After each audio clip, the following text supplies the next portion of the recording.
When a child won't stop talking in your class, the natural instinct is to shout, "Keep quiet," or "Shut up," or you send them out or write their name for punishment. We have all done it.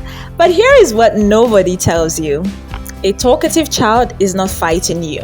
They are not even trying to disrespect your class. Their mouth is running because something inside them is overflowing and it is looking for somewhere to go. If you don't give it somewhere to go, it will keep leaking out no matter how many times you shout, "Keep quiet." If you've ever had a bright, brilliant child in your class who just cannot hold their peace, who talks to their seatmates, who talks across the classroom, who talks when you're mid-sentence, and you've tried moving their seat, you've tried punishment, you've tried everything, yet the mouth just won't rest. You are not alone, and it's not because you are failing as a teacher. Today, I am going to show you why keep quiet almost never works long term, and I will also give you the techniques that actually got through to my talkative child in class without shouting myself to death every single day. Some topics only need 7 points, but talkative pupils, this one has more layers than that. So stay with me, because by the time we get to technique 6, you will realize that the loudest child in your class might actually become your biggest asset. Welcome back to my channel, where I share real teaching experiences and practical strategies to make your teaching job easier. I am Coach Favor, a classroom teacher turned educational coach. If you're new here, you are in the right place, because I share classroom tested strategies that truly work. So if you love helpful, experience-based teaching tips, then hit the subscribe button now and turn on the notification bell so you never miss an update. Now, let's get into today's topic: how to handle talkative pupils. But before any technique, you need one shift in thinking first, because without it, nothing else I say will actually stick. A talkative child is not a discipline issue. They are a child with high verbal energy and no approved outlets for it. Think about it this way: water doesn't disappear just because you block one path. It finds another way to flow. It could be through a crack, under the door, anywhere. Talking is the same. You block it in one place without giving it somewhere else to go, and it will show up somewhere else, usually at the worst possible time, like when you are explaining the most important part of your lesson. So the goal was never to make a talkative child silent. The goal is to give that energy a proper channel. Once you see it this way, you stop fighting the water and you start directing it.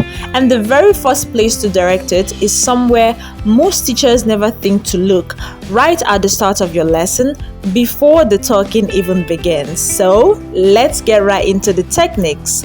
Technique 1, the talk bank. Here is the thing: if you don't give a talkative child permission to talk, they will take that permission themselves, usually at the exact moment you don't want them to. So, build it into your lesson on purpose. At the start of the class, tell them, "We have 2 minutes to gist before we start." Let them talk freely for those 2 minutes. Then say, "All right, class, talk bank is closed. Let's begin." You will be surprised. A child who has already emptied some of that talking energy at the start finds it much easier to hold their peace during the main lesson. You didn't remove the water, you just gave it somewhere to go first. But 2 minutes would hold everybody the whole period. So you also need something small you can use in the middle of the lesson without stopping to address it out loud every single time.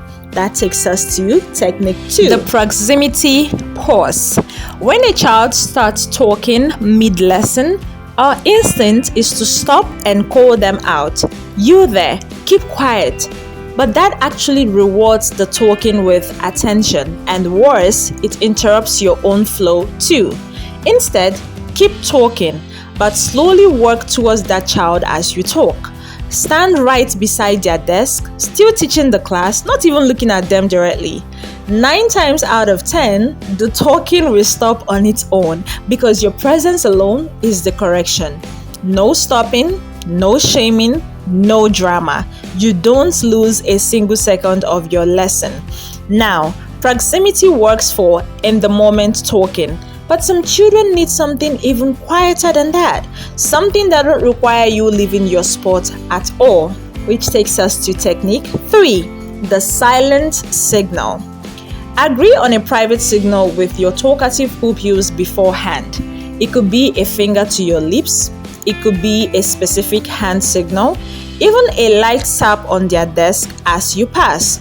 The beauty of this is that it corrects without exposing them in front of their mates. Public correction often makes a talkative child perform even more because now they have an audience reacting to them. A silent signal removes the audience completely. I had a boy who would settle immediately once I just tapped his desk twice while walking past. No words. He knew exactly what it meant, and so did nobody else in the class. It was just between the both of us. But signals handle the talking in the moment. If you really want to reduce it long term, you need to deal with the energy itself, not just the symptom. And that means giving that mouth a proper job to do, which leads us to technique 4. Give them a voice role. Talkative children are often your natural communicators. Instead of constantly suppressing that gift, put it to work. Make them the one who repeats instructions back to the class. Let them be the class recorder who summarizes what was just taught. Give them a discussion group to lead. Let their voice have an official job in your classroom. Trust me, when you make a child a class recorder, this one worked for me, who summarizes what was just taught, that child wouldn't say anything in class because they are trying to understand what you are saying, knowing that they have a role to perform at the end of the class. It makes them very quiet because they are trying to pay attention so they don't fumble on their job. When a child's talking has a purpose and an audience that is sanctioned by you, they stop needing to create unofficial audiences on the side. You have turned the very thing that was disturbing your class into something that supports it. Still, even with a role, there will be moments they slip back into random chatterboxes. And when that happens, you want them to understand why it matters, not just that it's forbidden. Which takes us to technique 5. Show the impact. Don't just forbid. Keep quiet tells a child what not to do, but it doesn't tell them why it matters, why they actually need to keep quiet. And children, especially the talkative, expressive ones, they respond much better to understanding than to bare commands. Try this instead. When you are talking while I am explaining, I have to stop and repeat myself, and that means we lose time we could have used to finish early, which means you won't even go out for break early today. Or your classmates who are trying to concentrate lose their train of thought when you do this. You are not shaming them, you are showing them the ripple effect of their talking. Over time, many talkative children genuinely start to self-correct, not because they are afraid of you, but because they finally understand what their talking costs everyone else.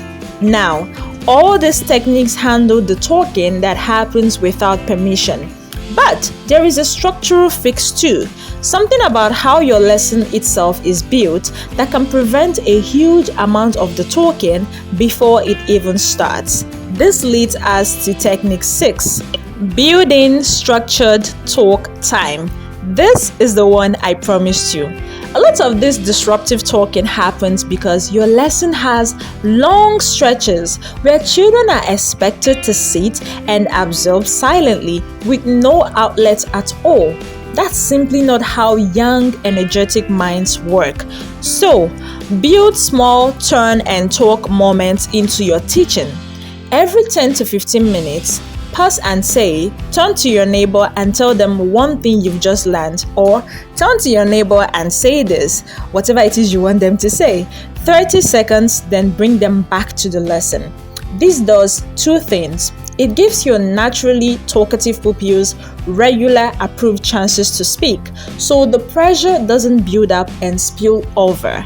And it actually deepens learning for the whole class because explaining something to a neighbor is one of the fastest ways to lock it into memory. Once your lesson itself has talking built into its rhythm, you will notice the random talk here and there, it will drop dramatically because the need has already been met. Technique 7.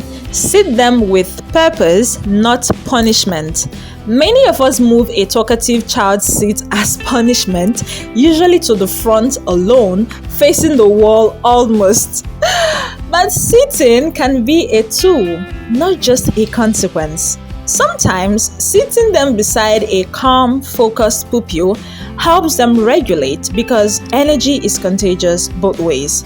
Other times, sitting them close to you, not as punishment, but as partnership, where they become your helper, it works even better because now their energy has a job right beside you. Experiment and watch what actually calms that particular child instead of defaulting to isolation every time. Isolation often just tells a talkative child you don't belong with the group, and that can make things worse, not better. Technique 8. Catch the quiet moments too. Here is something we rarely think about. We notice a talkative child the second they open their mouth at the wrong time, but we almost never notice them when they are quietly following along. So flip that. When that same child manages to stay focused through an explanation, say it quietly just for them. I noticed how well you concentrated just now. This way, you are teaching them that being quiet gets seen too, not just being loud. Over time, this builds something punishment can never build. A child who wants to control their own talking, not because they are afraid of being caught, but because they have learned that both versions of themselves get noticed. Now, there is one mistake that undoes almost everything we've talked about today, and that mistake is constantly calling them out by name in front of the whole class. Oh, Ade, as usual, is you again. Amanda, won't you ever learn to keep quiet? Kunle, can't you stop? Every time you do this, you hand that child exactly what part of them is chasing, which is attention. Except now, it's attached to being the troublesome one, and the child will happily keep that identity if it's the only one that constantly gets them noticed. There you have it, my wonderful educators. These 8 techniques will help you turn your loudest, most talkative pupil into someone whose voice actually works for your classroom, not against it. Give them a talk bank. Use proximity instead of shouting. Agree on a silent signal. Give their voice a role. Show them the impact, not just the rule. Build structured talking time into your lessons. Use sitting with purpose and catch the quiet moments, not just the loud ones. The beauty of all this, as always, is that it doesn't cost you anything extra. No special resources, no extra training. Just a shift in how you see that child's energy. Which of these are you trying first? Do let me know in the comment section. Don't forget to like this video, share it with other teachers because they need it, and subscribe to get more practical teaching tips like this. Until next time, keep making impact and transforming lives through education.